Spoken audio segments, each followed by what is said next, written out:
पाठ 5 क्या नाम है? कांग्रेस प्रणाली, चुनौतियां और पुनर्स्थापना। कौन कौन सी चुनौतियों का सामना करना पड़ा, फिर कैसे कांग्रेस वापस अपना रुतबा बना पाई, उसके बारे में पढ़ेंगे। चुनौतियां व पुनर्स्थापना।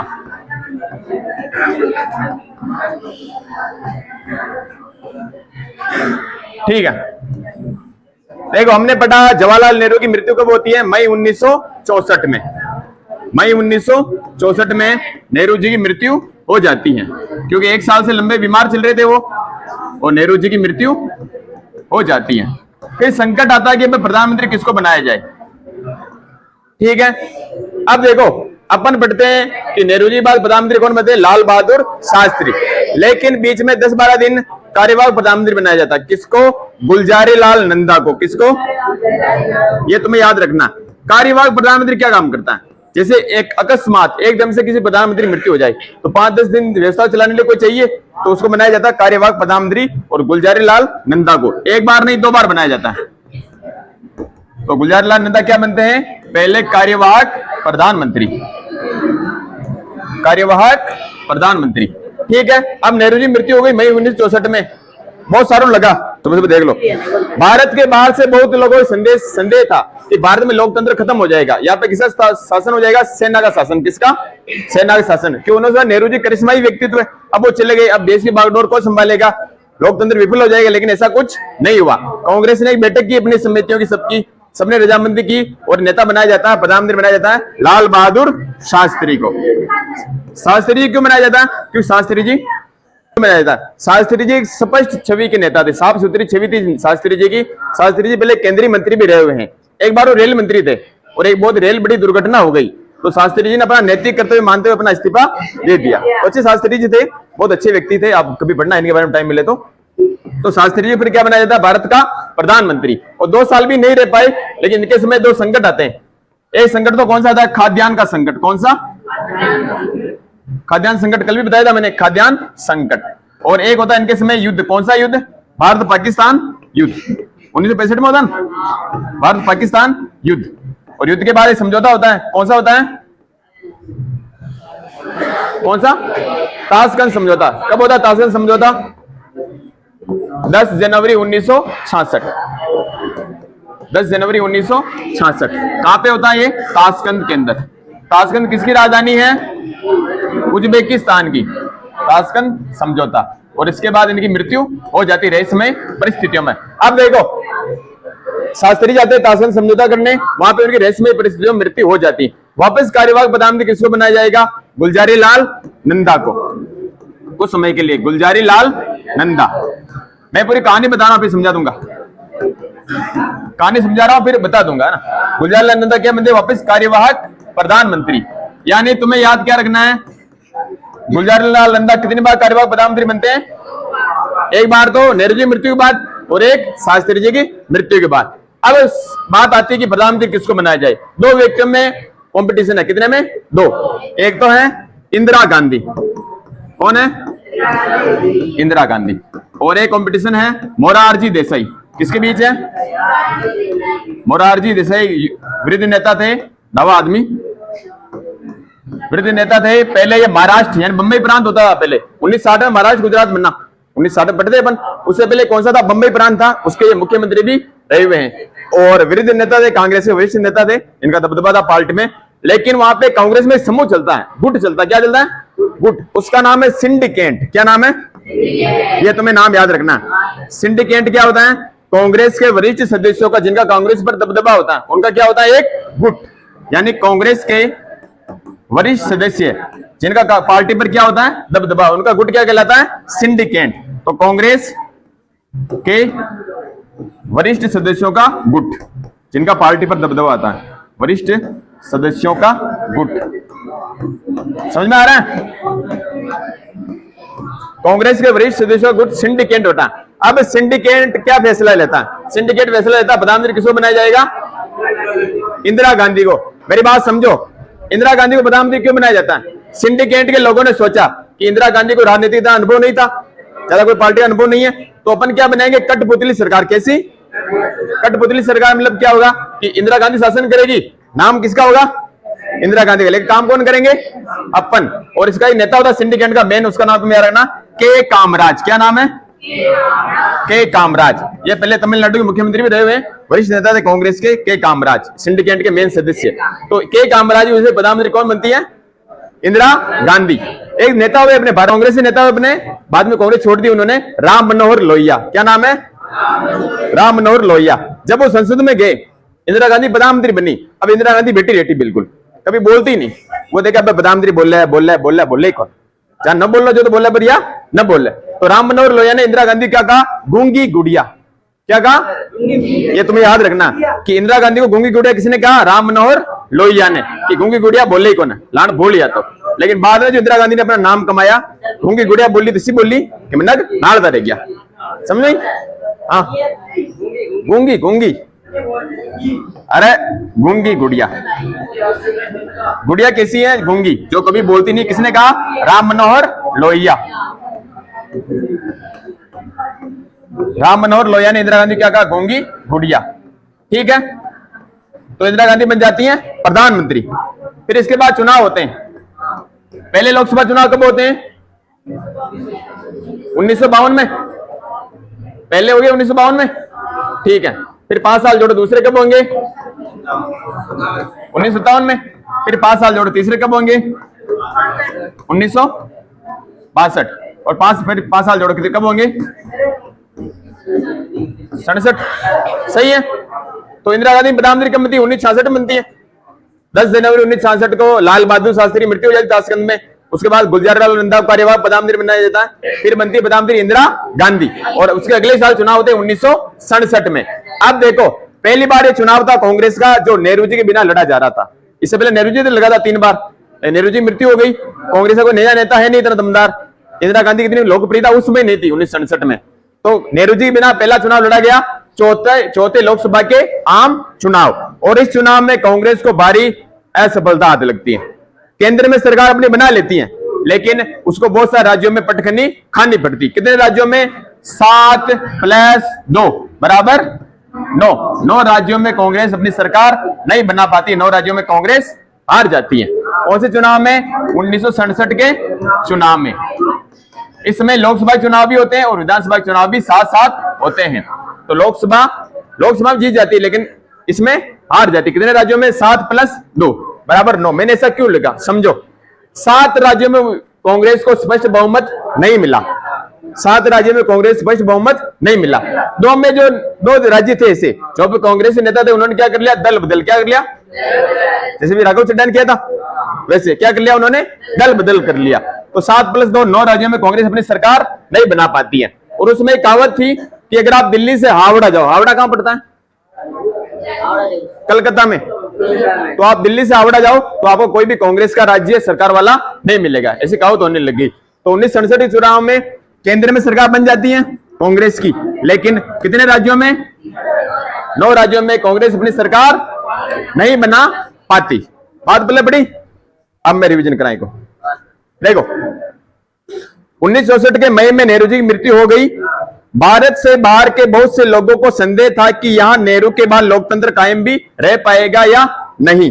दूसरा सवाल इसी संदेह के दायरे में उठा था। आशंका थी कि बाकी बहुत से नव स्वतंत्र देश, बहुत सारे देश नए आजाद हुए थे, उनकी तरह भारत भी राजनीतिक उत्तराधिकार का सवार लोकतांत्रिक ढंग से नहीं कर पाएगा। असफल रहने की सूरत में भय था कि सेना राजनीतिक भूमिका में उतर आएगी, यानी क्या हो जाएगा? सैन्य शासन। इसके अतिरिक्त इस बात को लेकर भी संदेह थे कि देश के सामने बहुविध कठिनाइयां आन खड़ी हुई हैं और नया नेतृत्व उनका समाधान खोज पाएगा या नहीं। और 1960 के दशक को अपन क्या बोलते हैं? खतरनाक दशक। एक शब्द आ रहा है यहाँ पे। 1960 के दशक को अपन क्या बोलते हैं? यह प्रश्न तुम्हें याद रखना। खतरनाक दशक से कहते हैं 1960 के दशक को। क्या बोलते हैं अपन? खतरनाक दशक। क्यों कहते हैं? इसके कुछ कारण है।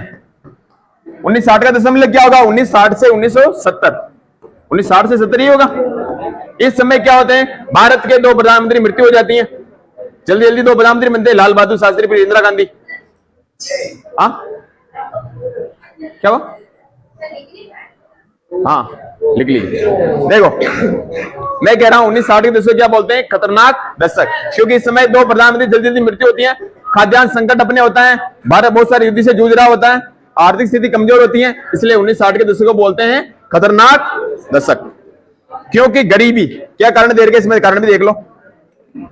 एक दे रखा है गरीबी, और गरीबी गैर बराबरी, गरीबी गैर बराबरी, सांप्रदायिक संघर्ष, दंगे होते हैं सांप्रदायिक, हिंदू मुस्लिम, सांप्रदायिक संघर्ष, और क्षेत्रीय विभाजन। ऐसे बहुत सारी समस्याएं थी, बहुत सारे राज्य कह रहे थे हमें अलग करो, तो क्षेत्रीय विभाजन, ये समस्याएं थी 1960 के दशक में, इसलिए इसे बोलते हैं खतरनाक दशक। समझ में आ गया? संभव था कि इन सारी कठिनाइयों के कारण देश में लोकतंत्र की परियोजना असफल हो जाती अथवा खुद देश ही बिखर जाता। नेहरू के बाद बनते हैं शास्त्री। नेहरू की मृत्यु के बाद कांग्रेस पार्टी के अध्यक्ष कौन थे? के कामराज। बताया था मैंने, के कामराज आया। तो नेहरू की मृत्यु के बाद कांग्रेस पार्टी के अध्यक्ष कौन थे? उसमें के कामराज ने अपनी पार्टी के नेताओं और सांसदों से सलाह मशवरा किया। उन्होंने पाया कि सभी लाल बहादुर शास्त्री के पक्ष में हैं।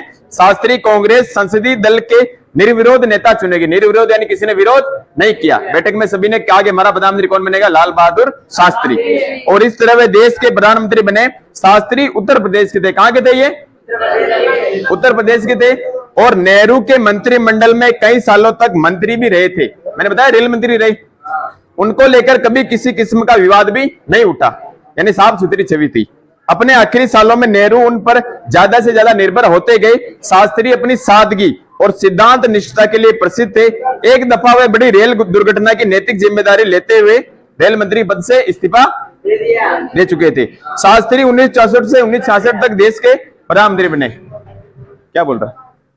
शास्त्री जी 1964 से 1966, 2 साल भी पूरे नहीं रहे, क्योंकि मई 1964 में नेहरू जी मृत्यु होती है और जनवरी 66 में इनकी मृत्यु हो जाती है। 1.5 साल के लगभग रहे। इस पद पर वे बड़े कम दिनों तक रहे, लेकिन इस छोटी अवधि में देश ने 2 बड़ी चुनौतियों का सामना किया। अभी बताई थी मैंने, भारत चीन युद्ध के कारण पैदा हुई आर्थिक कठिनाई से उबरने की कोशिश कर रहा था। साथ ही मानसून की असफलता से देश में सूखे की स्थिति, बारिश नहीं हो रही थी इस बार की तरह, और सूखे की स्थिति थी। कई जगहों पर किस संकट था? खाद्यान्न का गंभीर संकट। क्या बताया था मैंने? क्या बताया? एक तो खाद्यान्न संकट और एक भारत पाकिस्तान युद्ध से हो गया। 1965 में पाकिस्तान के साथ युद्ध भी करना पड़ा। इसके बारे में आपने पिछले अध्याय पढ़ा था। शास्त्री जी नारा कौन सा दिया था? लेकिन आवश्यकता नहीं है, पता सबको, जय जवान जय किसान। और जय विज्ञान किसने जोड़ा इसमें? अटल बिहारी वाजपेयी ने। जय जवान जय किसान, जय विज्ञान अटल बिहारी वाजपेयी, और जय जवान जय किसान लाल बहादुर। ठीक है, जिससे इन दोनों चुनौतियों से निपटने के उनके दृढ़ संकल्प का पता चलता है। 10 जनवरी 1966 को ताशकंद में अचानक उनका देहांत हो गया। ताशकंद तब किसका हिस्सा था? सोवियत संघ का, यूएसएसआर, कल बताया था मैंने। और आज ये किसकी राजधानी है? याद करो, किसकी राजधानी है? उज्बेकिस्तान। और युद्ध की समाप्ति के सिलसिले में पाकिस्तान के तत्कालीन राष्ट्रपति मोहम्मद अयूब खान के साथ बातचीत करने और एक समझौते पर हस्ताक्षर करने के लिए वहां पर वो गए थे। ये मैंने कल बताया था तुम्हें। अब देखो आप साइड में देखा, लाल बहादुर शास्त्री देखा, भारत के दूसरे प्रधानमंत्री। 1930 से स्वतंत्रता आंदोलन में भागीदारी की। उत्तर प्रदेश मंत्रिमंडल में मंत्री भी रहे। पहले मंत्री कहां रहे ये? उत्तर प्रदेश। जन्म कहां हुआ इनका? उत्तर प्रदेश। कांग्रेस पार्टी के क्या बने? महासचिव का पदभार संभाला। 1951 से 1956 तक केंद्रीय मंत्रिमंडल में क्या रहे? मंत्री पद पर रहे। इसी दौरान रेल दुर्घटना की नैतिक जिम्मेवारी लेते हुए उन्होंने रेल मंत्री के पद से इस्तीफा दे दिया। बाद में 1957 से 1964 के बीच मंत्री रहे और जय जवान किसान का मशहूर नारा दिया। शास्त्री के बाद कौन आती है? इंदिरा गांधी। 2 जनों में कंपटीशन था। कौन कौन थे? मोरारजी देसाई और इंदिरा गांधी। मोरारजी देसाई बंबई प्रांत यानी मौजूदा महाराष्ट्र और गुजरात के क्या रह चुके हैं? मुख्यमंत्री। बताया मैंने, ध्यान तुम्हारा रहता नहीं। ये बताया मोरारजी देसाई पहले बंबई प्रांत के क्या थे? ये मुख्यमंत्री। 1960 में विभाजन होता महाराष्ट्र और गुजरात का। उससे पहले किसके मुख्यमंत्री थे? बंबई प्रांत, मुंबई नहीं बंबई, है ना। केंद्रीय मंत्रिमंडल में वे मंत्री पद पर भी रह चुके थे। कौन? मोरारजी देसाई। जवाहरलाल नेहरू की बेटी इंदिरा गांधी गुजरे वक्त में कांग्रेस के अध्यक्ष पद पर रह चुकी थी। इंदिरा गांधी पहले कांग्रेस की अध्यक्ष भी रह चुकी हैं। शास्त्री के मंत्रिमंडल में उन्होंने सूचना मंत्रालय का प्रभार संभाला। याद रखनी चीज, इंदिरा गांधी शास्त्री जी के मंत्रिमंडल में क्या बनी थी? सूचना मंत्री। क्या बनी थी? क्या बनी थी? यानी प्रधानमंत्री बनने से पहले इंदिरा गांधी लाल बहादुर शास्त्री के मंत्रिमंडल में कौन से मंत्री बनी? सूचना प्रसारण मंत्री। याद रखना। इस दफा पार्टी के बड़े नेताओं ने इंदिरा गांधी को समर्थन देने का मन बनाया, लेकिन इंदिरा गांधी के नाम पर सर्वसम्मति कायम नहीं हो सकी। ऐसे में फैसले के लिए कांग्रेस सांसदों ने क्या किया? गुप्त मतदान। क्या किया? गुप्त मतदान। और इंदिरा गांधी ने मोरारजी देसाई को हरा दिया। उन्होंने कांग्रेस पार्टी के 2/3 कितने वोट प्राप्त किए? कितने वोट प्राप्त किए? 2/3 वोट प्राप्त किए और इससे इंदिरा गांधी जीत गई। कौन से मतदान से? गुप्त मतदान से। ये देखो फोटो दे रहा इंदिरा गांधी का, पहले स्थान में बैठी है, ट्रॉफी हाथ में ले रखी है। प्रतिस्पर्धा के बावजूद पार्टी में सत्ता का हस्तांतरण बड़े शांतिपूर्ण ढंग से संपन्न हो गया। कोई भी लड़ाई झगड़ा इसमें नहीं हुआ। इसे भारतीय लोकतंत्र की परिपक्वता के रूप में देखा गया। नए प्रधानमंत्री को जमने में थोड़ा वक्त लगा। इंदिरा गांधी यूं तो बड़े लंबे समय से राजनीति में सक्रिय थी, लेकिन लाल बहादुर शास्त्री के मंत्रिमंडल में बड़े कम दिनों से मंत्री पद पर थी। अरे कांग्रेस के वरिष्ठ नेताओं ने संभवतः यह सोचकर समर्थन किया होगा, मैंने बताया ना के कामराज ने क्या कहा था कि कठपुतली रहेगी, अपन काम करेंगे, कि प्रशासनिक और राजनीतिक मामलों में खास अनुभव न होने के कारण समर्थन और दिशा निर्देशन की इंदिरा गांधी किन पर निर्भर करेगी? हम पर। ये भी काम करिए इंदिरा गांधी, कोई ने पूछी माने, कोई ने पूछी सिंडिकेट ने, लेकिन ऐसा हुआ क्या? ऐसा नहीं हुआ। प्रधानमंत्री बनने के 1 साल के अंदर इंदिरा गांधी की लोकसभा चुनाव में पार्टी की अगुवाई करनी पड़ी, यानी 1967 के लोकसभा चुनाव। और इस वक्त तक देश की आर्थिक स्थिति और भी खराब हो गई, इससे इंदिरा की कठिनाइयां ज्यादा बढ़ गई। यहां पे फोटो दे रखा, देखो इंदिरा गांधी के बारे में दे रखा। अरे सुन लो, तुम नौकरी में नहीं भी लगोगे ना, ये बातें तुम्हारे काम आएंगी, तर्क करना सिखाएगी तुम्हें। हाँ, मैंने इतनी सारी विषय क्यों पढ़ी? नौकरी में कब का लग गया? तर्क करने के लिए, नौकरी समझ विकसित करने के लिए पागलों। इंदिरा गांधी 1966 से 1977 तक और फिर 1980 से 1984 तक, यानी कितनी बार? 3 बार तक भारत की प्रधानमंत्री रही। युवा कांग्रेस कार्यकर्ता के रूप में स्वतंत्रता आंदोलन में भागीदारी। 1958 में कांग्रेस की अध्यक्ष। 1964 से 1966 में शास्त्रीय मंत्रिमंडल में केंद्रीय मंत्री। किस पद पर रही? सूचना मंत्री बताया मैंने।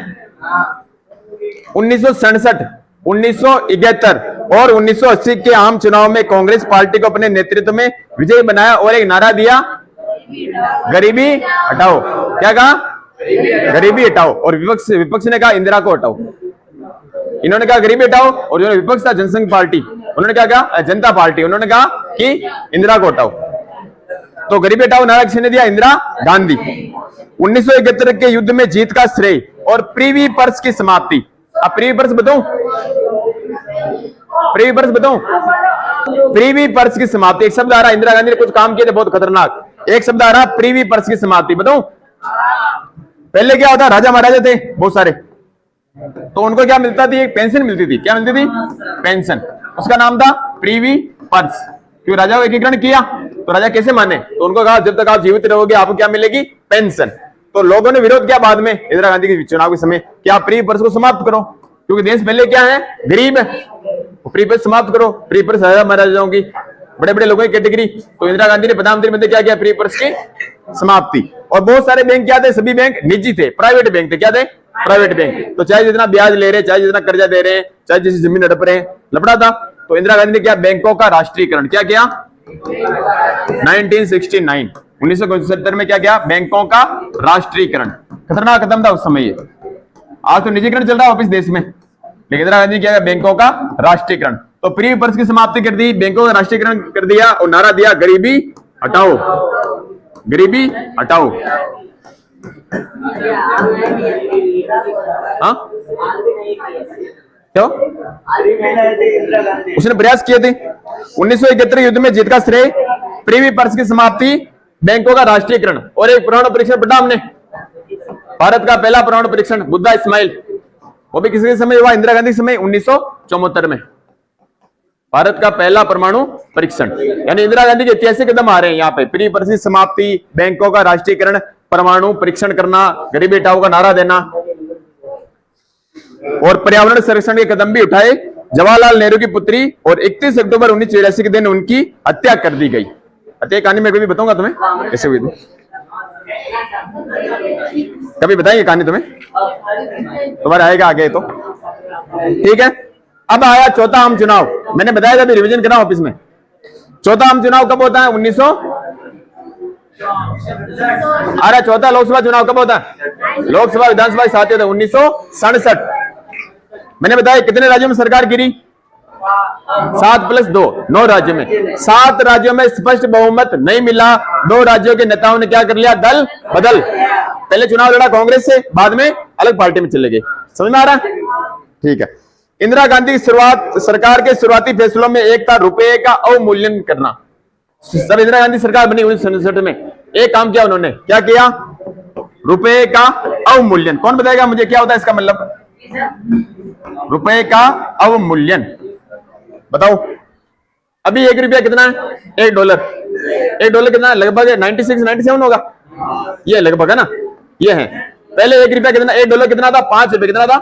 तो इंदिरा गांधी इसको बढ़ाया कितना कर दिया? 7 रुपए, यानी रुपये को गिरा दिया, क्योंकि देश गरीब था उस समय, तो रुपये का अवमूल्यन कर लिया, तो रुपया वापस कम हो गया, 5 से बढ़कर क्या हो गया? 7 हो गया, यानी रुपये की कीमत और कम हो गई।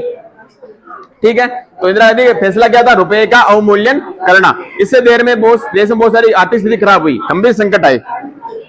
माना गया कि रुपए का अवमूल्यन अमेरिका के दबाव में किया गया। पहले $1 पहले 5 रुपए था, बाद में कितना हो गया? 7 रुपए। ठीक है, आर्थिक स्थिति की विकटता के कारण कीमतों में तेजी से इजाफा हुआ। लोग आवश्यक वस्तुओं की कीमतों में वृद्धि, खाद्यान्न की कमी, बढ़ती हुई बेरोजगारी और देश की दयनीय आर्थिक स्थिति को लेकर विरोध पर उतर आए। लोगों ने कहा ये बेरोजगारी कैसे बढ़ गई, देश कमजोर कैसे हुआ? लोग विरोध में उतर आ गए। अरे देश में अक्सर बंद और हड़ताल, 2 शब्द आ रहे हैं, क्या आ रहे हैं? बंद, एक दो बंद और हड़ताल। लोगों ने हड़ताल करनी शुरू कर दी इस चुनाव में। इससे कानून और व्यवस्था की समस्या माना न कि जनता की बदहाली की अभिव्यक्ति। इससे लोगों की नाराजगी बढ़ी और जन विरोध ने ज्यादा उग्र रूप धारण कर लिया। अब आता है यहां पे शब्द एक, गैर कांग्रेसवाद। क्या शब्द आ रहा है? गैर कांग्रेसवाद। गैर कांग्रेसवाद यानी कांग्रेसवाद के विपरीत, कांग्रेस उसमें नहीं हो, बिना कांग्रेस के। यहां पे देखो नेता का नाम आ रहा है, अपन पढ़ रहे हैं गैर कांग्रेसवाद यानी कांग्रेसवाद के बिना। कौन सा चुनाव? 1967 का। यहां पे फोटो दे रखा, देखो, सी नटराजन, अन्ना दुरई। क्या नाम आ रहा है? अन्ना दुरई। 1967 से मद्रास जो पहले मद्रास था, अभी क्या है? तमिलनाडु के क्या बने? ये मुख्यमंत्री। क्या बने? मुख्यमंत्री। चर्चित पत्रकार थे, लेखक एवं वक्ता थे। मद्रास राज्य में जस्टिस पार्टी समिति, किस पार्टी से? Justice party. बाद में द्रविड़ कसगम 1934 में शामिल, और 1949 में द्रविड़ मुन्नेत्र कसगम, एक पार्टी का नाम आ रहा है द्रविड़ मुन्नेत्र कसगम। अपन नाम सुनते हैं डीएमके, सुनते हैं? इसका पहले नेता था तमिलनाडु में स्टालिन, और अभी ये थलपति विजय, इसको रहा है डीएमके को। द्रविड़ मुन्नेत्र कसगम किसकी पार्टी थी पहले? ये डीएमके। हाँ, डीएमके, द्रविड़ मुन्नेत्र कसगम। सी नटराजन, अन्ना दुरई। सी नटराजन, अन्ना दुरई। पहले किस पार्टी थे ये? Justice party. किससे थे? Justice party. और लास्ट में इन्होंने पार्टी में नहीं, डीएमके। अब देखो डीएमके क्या काम करती है? डीएमके है तमिलनाडु की पार्टी। पहले पार्टी किसकी थी? मद्रास की। अब इसका नाम क्या है? तमिलनाडु। तमिलनाडु में क्या होता है? हिंदी विरोधी आंदोलन चलता है। किसका आंदोलन? हिंदी विरोधी, यानी हम क्या नहीं बोलेंगे? हिंदी नहीं बोलेंगे, हिंदी विरोधी आंदोलन। आज भी चलते हैं वहां पे हिंदी विरोधी आंदोलन। और शुरुआत में इन्होंने अलगाव की बात भी की। अलगाव यानी देश से अलग होना, एक बाद में सफल नहीं हो पाया। डीएमके पार्टी आज भी अस्तित्व में है। इसका नेता भी है स्टालिन। पहले स्टालिन मुख्यमंत्री था तमिलनाडु का, स्टालिन ने बाहर गया, अभी विजय थलपति है। तो डीएमके द्रविड़ मुन्नेत्र कसगम, सीएन अन्ना दुरई, सी नटराजन, अन्ना दुरई। तो हिंदी का विरोध, हिंदी विरोधी आंदोलन का नेतृत्व और राज्यों की व्यापक स्वायत्ता के समर्थक, यानी ज्यादा अधिकार किसे दो? मद्रास को, तमिलनाडु अधिकार दो। कौन थे? सी नटराजन, अन्ना दुरई। याद रहेगा, क्या याद रखना है? सी नटराजन, अन्ना दुरई किस राज्य संबंधित हैं? मद्रास, तमिलनाडु। पहले कौन सी पार्टी बनाई? बाद में कौन सी पार्टी बनाई? डीएमके। डीएमके की फुल फॉर्म द्रविड़ मुन्नेत्र कसगम या कड़गम, है ना? द्रविड़ मुन्नेत्रम कसगम। ठीक है, क्या है इसकी पार्टी विचारधारा? हिंदी विरोधी आंदोलन, यानी अब पर हिंदी नहीं थोपे और हमको क्या दी जाए? ज्यादा स्वायत्ता दी जाए। क्या दी जाए? स्वायत्ता, ऑटोनोमस। स्वायत्ता में दी जाए, ये इस पार्टी का उद्देश्य। ठीक है, गैर कांग्रेसवाद, ये सारी स्थिति देश की दलगत राजनीति से अलग थलग नहीं हो रह सकती थी। विपक्षी दल जन विरोध की अगुवाई कर रहे थे और सरकार पर दबाव डाल रहे थे। कांग्रेस की विरोधी पार्टियों ने महसूस किया कि उसके वोट बट जाने के कारण ही कांग्रेस सत्ताधीन, यानी कांग्रेस विपक्ष ने क्या किया कि अपन सभी बटे हुए हैं, अगर सभी अपन एक हो जाए तो अपन कांग्रेस को हरा सकते हैं। तो सभी विपक्ष क्या हो गया, एक हो गया। जो दल अपने कार्यक्रम अथवा विचारधाराओं के धरातल पर एक दूसरे से एकदम अलग थे, वे सभी दल एकजुट हुए और उन्होंने कुछ राज्यों में एक कांग्रेस विरोधी मोर्चा बनाया तथा अन्य राज्यों में सीटों के मामले में चुनावी तालमेल किया। इन दलों को लगा कि इंदिरा गांधी की अनुभवहीनता, इंदिरा गांधी नहीं थी, इंदिरा गांधी की अनुभवहीनता और कांग्रेस की अंदरूनी उठापटक से उन्हें कांग्रेस को सत्ता से हटाने का अवसर मिलेगा। और समाजवादी नेता कौन थे, राम मनोहर लोहिया, नाम आ रहा है वापिस, राम मनोहर लोहिया। कैसे नेता थे ये, समाजवादी। कैसे नेता थे, कैसे थे, समाजवादी। और इन्होंने नारा दिया गैर कांग्रेसवाद, ये बात तुम्हें याद रखना। क्या नारा दिया, गैर कांग्रेसवाद, गैर कांग्रेसवाद। नारा किसने दिया, राम मनोहर लोहिया ने, याद रखना तुम्हें। ठीक है, ये देखा राम मनोहर लोहिया, इनके बारे में बता देता हूं मैं।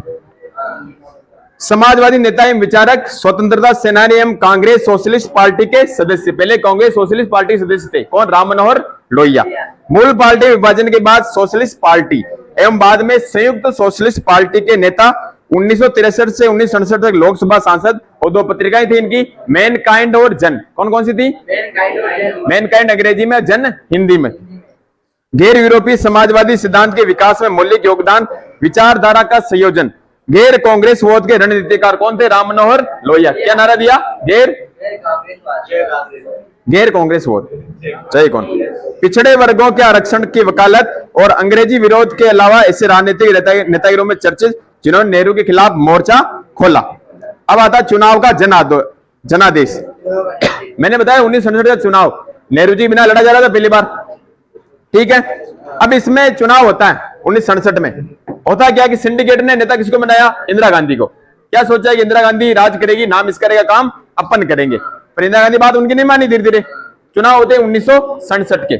और जो सिंडिकेट के नेता थे महत्वपूर्ण, वो सभी चुनाव क्या करते हैं, हार जाते हैं। क्या हो जाता है, जो बड़े बड़े नेता थे वो चुनाव सभी हार जाते हैं। जैसे एक नाम पटा आपने, तमिलनाडु का, तमिलनाडु के नेता कौन थे, कांग्रेस के अध्यक्ष के कामराज। क्या नाम था, के कामराज। ये भी चुनाव हार गए, के कामराज। एक थे पश्चिम बंगाल के अतुल्य घोष, है ना, महाराष्ट्र से एस के पाटिल। पहले एक महाराष्ट्र के एस के पाटिल, नाम याद रखना तुम्हें, कांग्रेस सिंडिकेट के सदस्य थे, एस के पाटिल। और पश्चिम बंगाल से अतुल्य घोष, वेस्ट बंगाल, पश्चिम बंगाल से अतुल्य घोष। क्या नाम है, बोलो, बोल बैठे ना, बोलो, अतुल्य घोष। और बिहार से केबी सहाय, बिहार से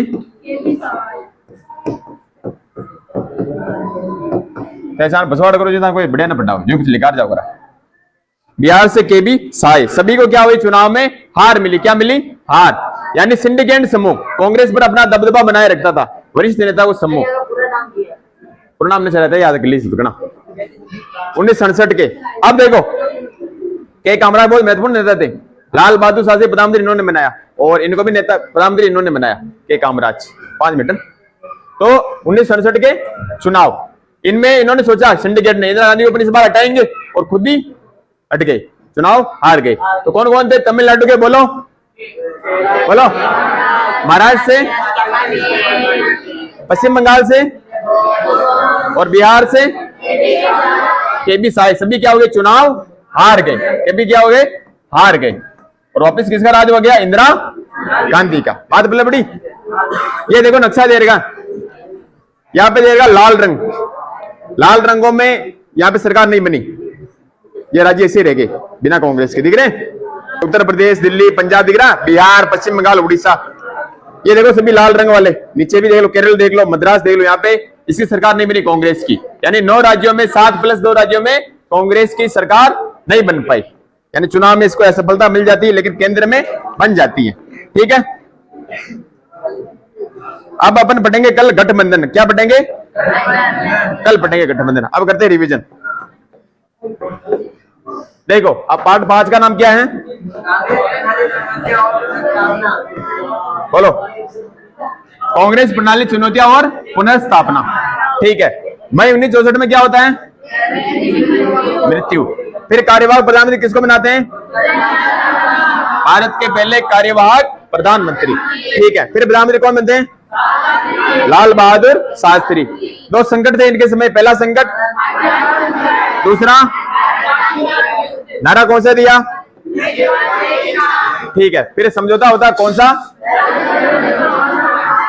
ताशकंद समझौता। ताशकंद किसकी राजधानी है? उज्बेकिस्तान। पहले किसका हिस्सा था? सोवियत संघ का। ठीक है। फिर वापस मृत्यु बाद नेता कौन बनते हैं? प्रधानमंत्री। वापस कार्यवाहक प्रधानमंत्री। फिर 2 जनों में कंपटीशन होता, कौन कौन? फिर कौन जीता इसमें? इंदिरा गांधी। कैसे जीती है? कांग्रेस सदस्यों में क्या होता है? गुप्त मतदान। और कितने वोट मिलते हैं? 2/3। कितने मिलते हैं? 2/3 वोट से इंदिरा गांधी जीत जाती है। इंदिरा गांधी प्रधानमंत्री बनाने में महत्वपूर्ण भूमिका किसकी थी? सिंडिकेट। इसका मुख्य कांग्रेस का अध्यक्ष कौन था उसमें? ये सिंडिकेट क्या था? कांग्रेस के वरिष्ठ सदस्यों का गुट था। और इसका अध्यक्ष उसमें कौन था? के कामराज। कहां का था? तमिलनाडु का। ठीक है। फिर इंदिरा गांधी गूंगी गुड़िया किसने कहा? राम मनोहर लोहिया, जो समाजवादी नेता थे। ठीक है। इंदिरा गांधी ने कौन कौन से कार्य किए? एक तो प्रीवी पर्स की। प्रीवी पर्स किसको मिलती थी? राजा महाराजाओं को पेंशन मिलती थी, उसको बंद कर दिया। और 1969 में बैंकों का 1974 में परमाणु परीक्षण। नारा कौन सा दिया? बारी को हटाओ, गरीबी हटाओ। इंदिरा गांधी ने कुछ फैसले लिए। पहला फैसला क्या लिया? रुपए का अवमूल्यन किया।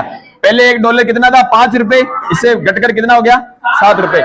डॉलर का महत्व बढ़ गया, रुपया का मूल्य घट गया। 5 से 7 रुपए बढ़ा दिया इसको। ठीक है। फिर इनके समय बहुत सारा विरोध हुआ, बंद और भूख हड़तालें हुई। ठीक है। फिर 1967 के चुनाव होते हैं। पहले चुनाव कब हुए? 1900। दूसरे, तीसरे, चौथे, कितने कितने जोड़ने इनमें? 5-5 साल जोड़ दो। ठीक है। 1967 चुनाव में कितने राज्यों में गैर कांग्रेस सरकार बनती है? 7 + 2 = 9 राज्यों में। 7 राज्यों में स्पष्ट बहुमत नहीं मिल पाता है और 10 राज्यों में क्या हो जाता है? दल बदल। अटी ऊपर आ गया, उठी गया। ठीक है। और 1960 से 70 के दूसरों को क्या बोलते हैं? क्या बोलते हैं? क्योंकि उसमें क्या हुआ? गरीबी, गैर बराबरी, सांप्रदायिक दंगे, संघर्ष और क्षेत्रीय। ठीक है। फिर अपने नाम पढ़ रहे DMK। फुल फॉर्म क्या होती है इसकी? द्रविड़ मुन्नेत्र कसगम। बोलो, द्रविड़ मुन्नेत्र कसगम। ठीक है। इसके मुख्यमंत्री कौन बने? सी नटराजन अन्ना दुरई 1967 चुनाव में। ठीक है। और कहां के थे ये? जो वर्तमान का तमिलनाडु है। पहले CN अन्ना दुरई पार्टी कौन सी थी? बाद में कौन सी में? नहीं, DMK। इसकी विचारधारा क्या है? और ज्यादा स्वायत्ता मिलनी चाहिए किसको? मद्रास यानी तमिलनाडु को। ठीक है। एक नेता हमने और पढ़े, राम मनोहर लोहिया। कैसे नेता थे? कौन सा नारा दिया? गैर कांग्रेस वोट। ठीक है। 1967 चुनाव में सिंडिकेट के नेता जो चुनाव हार गए, कौन कौन थे? तमिलनाडु के कौन थे? के काम राज। महाराष्ट्र से, पश्चिम बंगाल से और बिहार से। तमिलनाडु के कामराज, महाराष्ट्र SK पाटिल, पश्चिम बंगाल अतुल्य घोष और बिहार से KB साय। सभी चुनाव हार गए और वापस दबदबा किसका बन जाता? इंदिरा गांधी का। कल अब हम पढ़ेंगे गठबंधन।